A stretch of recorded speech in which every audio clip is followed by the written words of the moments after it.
je me suis, évidemment, comme tout le monde, je me suis posé la question, pourquoi déclencher un tremblement de terre en Haïti?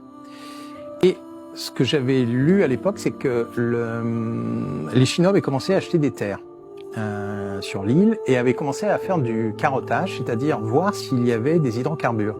Parce que ça, on n'en parle jamais, mais normalement, Haïti devrait être un des pays les plus riches au monde parce que ils sont sur les mêmes réserves pétrolières que le Venezuela. En fait, c'est la même nappe.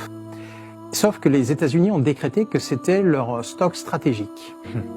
Donc, les Haïtiens n'ont pas le droit d'exploiter leur pétrole. Et d'ailleurs, je ne sais pas si vous vous souvenez, à un moment, la France, je ne me souviens plus de l'année, mais c'était Dominique de Villepin qui était Premier ministre. Les États-Unis et la France avaient envoyé une mission, en fait, pour dégager Jean Aristide, qui était le président élu d'Haïti. Et à l'époque, on nous avait expliqué, vous comprenez, c'est un tyran, blablabla.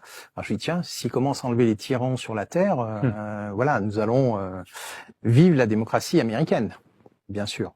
Et je me suis dit, on ne tardera pas trop longtemps avant de comprendre ce qui s'est passé et pourquoi ils y sont allés. Donc ils ont dégagé Jean Aristide.